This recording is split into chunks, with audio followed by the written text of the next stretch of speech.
Je suis vraiment content de vous le présenter, puis j'ai hâte que vous l'entendiez. C'est un invité pas piqué des verres. C'est un privilège d'avoir avec nous un médecin spécialiste. Docteur Joly, Nicolas, bienvenue. Merci Stéphane. Bonsoir. Alors, Nicolas est anestésiologiste. Il va d'abord nous expliquer c'est quoi la différence entre un anesthésiste et un anesthésiologiste, chef de son département au CHUM et vice-président de son association. Nicolas, on va commencer avec ça. Parce que anesthésiologiste, quand on entend le mot, on se dit, hein, qu'est-ce que c'est la différence entre anesthésiste et anesthésiologiste? Ben, pour être honnête avec toi, Stéphane, je vais me retourner qu'on dise anesthésiologiste ou anesthésiste. Il n'y a pas une grosse différence. Certains vont dire que l'anesthésiste, c'est quelqu'un qui n'a pas une spécialisation en anesthésiologie. Donc, au Québec, il y en a peu des anesthésistes. C'est des gens qui sont des médecins qui sont médecins de famille, qui ont fait une formation supplémentaire en anesthésie, mais qui n'ont pas fait la formation de médecin spécialiste de 5 ans. Et donc, ceux qui ont fait cette formation-là sont plutôt des anesthésiologistes. Mais entre toi et moi, là, ça se ressemble beaucoup au Québec, puisqu'il y a peu de médecins omnipraticiens qui pratiquent l'anesthésie. Alors, toi, tu es en relation directe avec le patient et c'est toi qui l'endors en salle d'opération. Donc, le lien est important. Puis dans cette capsule, ce que je souhaitais qu'on fasse, parce que c'est pas une entrevue, mon but, c'est pas de te poser des questions. Oui, je vais le faire, mais c'est pas de faire une entrevue officielle. C'est plus Mhm. qu'on échange sur c'est quoi la réalité pour toi, là, comme médecin, de communiquer avec les patients, de communiquer avec les gens. Alors, comment ça se passe, la communication Ben, avec le patient que tu t'apprêtes à opérer, là? oui, ben, c'est pas moi qui l'opère. Donc, moi, j'ai peu de lien avec le patient d'habitude. Je le connais pas, j'apprends son nom la veille, puis je le rencontre le matin même, quelques minutes avant qu'il se présente en salle d'opération. Donc, mon défi personnel, c'est qu'il me fasse confiance dans les secondes qui précèdent son opération. Donc, le patient, il est déjà stressé, il pense à plein de choses, il a mal dormi, il a faim parce qu'il a jeûné. Puis là, ben, il faut que dans quelques secondes, je lui montre que je vais prendre soin de lui du mieux que je peux. Et donc, ce que j'ai le goût, c'est gagner sa confiance rapidement. Puis ça, ben, il faut apprendre. Je te dirais qu'on apprend sur le tas comment faire ça. On ne se le fait pas dire. En tout cas, je ne me rappelle pas me l'être fait dit. Alors, tu as développé, toi, tes propres techniques au fil des années. Oui.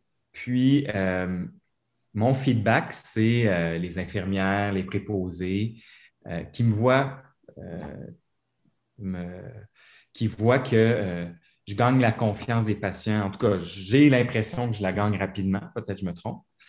Mais j'ai l'impression que les patients se sentent en confiance.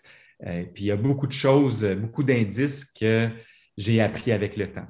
On parle du visage, là. C'est important, le non-verbal. Là.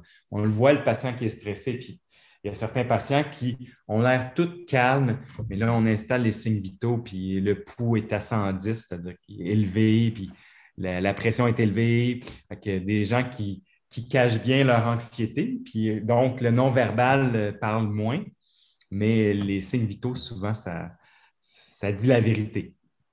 Donc, on apprend à mieux lire le patient. Puis ça, c'est un défi que j'aime beaucoup. Essayer de voir où est le patient, comment savoir où il se trouve dans son niveau d'anxiété. Parce qu'il y en a, c'est pas la première fois qu'ils passent au bloc, puis ils ont déjà vu ça, puis il n'y a pas de stress. Il y en a toujours un petit peu, mais le niveau change versus la première fois ou la 10e fois. Et ça doit aussi dépendre de l'importance de la chirurgie. Ben oui, oui. Quand tu es pris avec un patient, pas pris, mais dans le sens, tu as un patient prévu pour la journée.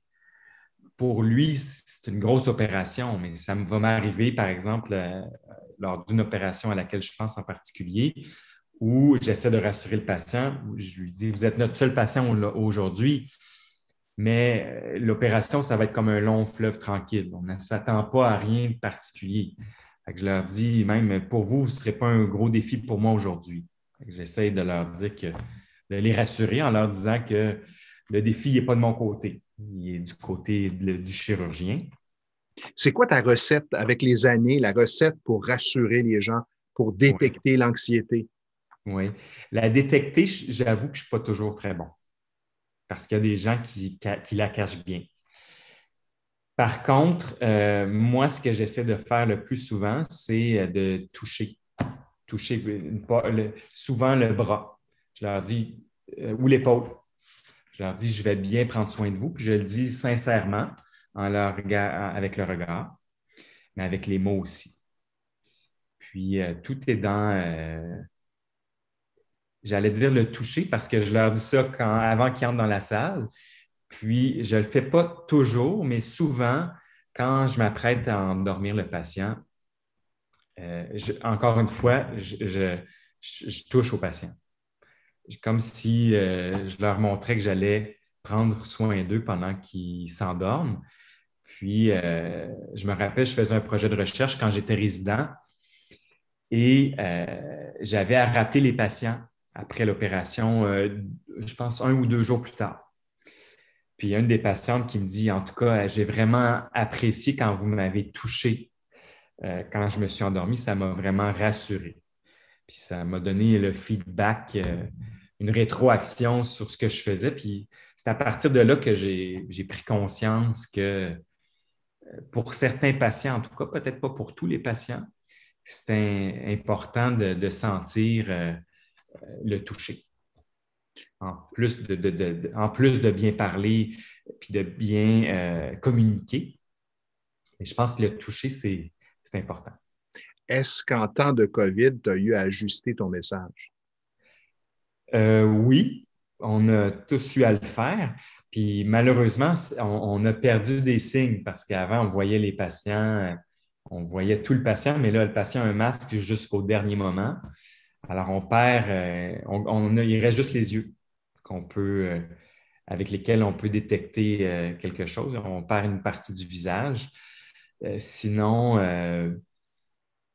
ben, c'est clair qu'on se protège plus. On a les lunettes. On avait quand même déjà beaucoup de protection, mais nous-mêmes, on pouvait retirer notre masque quand on voyait le patient. Puis je trouvais ça important qu'il voit notre visage. Mais là, je ne baisse plus mon masque. Là. On garde le masque toute la journée. Je trouve qu'il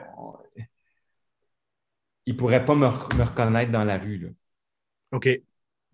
Donc, c'est comme plus anonyme qu'avant. Puis ça perd de son, j'allais dire authenticité. Je ne suis pas sûr que c'est le bon mot, mais je pense que c'est important de voir qui va prendre soin de nous pendant qu'on va dormir, qui va être notre chirurgien. Mais c'est ça, comme on disait tantôt, le chirurgien, il y a un lien avec le patient. Il le voit après, il le voit avant, c'est-à-dire, puis il le voit après. Moi, il me voit le À temps ce de moment-là, l'opération. la fenêtre est quand même courte, là. La fenêtre est courte, puis la plupart des patients ne se rappellent pas de leur anesthésiste. Je ne suis pas allé en anesthésie pour ça. Je pense que c'est quelque chose avec lequel il faut vivre, mais je pense que ce n'est pas une raison pour ne pas faire de ce moment-là un moment, j'allais dire agréable, mais un moment, disons, réconfortant pour le patient, même s'il ne se rappellera pas de nous. En tout cas, en t'écoutant, ce qui est rassurant, c'est qu'on se faisait peut-être une image d'un médecin, quelqu'un de plus froid, distant, et en discutant avec toi, on constate que l'humain est très présent. Et dans tes propos, dans ta façon de raconter les choses, c'est ce qui est vraiment rassurant. C'est qu'on sent que tu t'occupes vraiment des patients. Donc, c'est quelque chose que tu as à cœur, que tu portes en toi. Oui, oui. Ben, j'essaie de faire ce que j'aimerais qu'on me fasse si j'étais à cet endroit-là. Puis là, ben, j'ai eu 40 ans cette année, non, pas cette année, l'an passé. Puis je réalise il y a de plus en plus de patients qui ont mon âge, parce que plus on est âgé, je ne dis pas que je suis âgé, très âgé, mais ça fait bizarre de voir des patients qui ont notre âge. Puis, ben, un jour, ça va peut-être être mon tour. Puis, j'aimerais ça qu'on prenne bien soin de moi. Puis, pour ça, ben, il faut que moi, je prenne bien soin des autres. Je le vois comme ça. Alors, c'est vraiment intéressant et je ne sais pas ce que vous avez retenu et compris de la communication entre un médecin, dans le cas présent, entre le docteur Joly et ses patients, mais ça a été vraiment enrichissant de t'avoir pour cette capsule. J'invite d'ailleurs tous ceux qui ont regardé cette capsule à écrire leurs commentaires. Donnez-nous vos impressions sur l'approche du docteur Joly, comment vous avez trouvé cette capsule. On a très, très hâte de vous lire. Merci, Nicolas. Merci, Stéphane.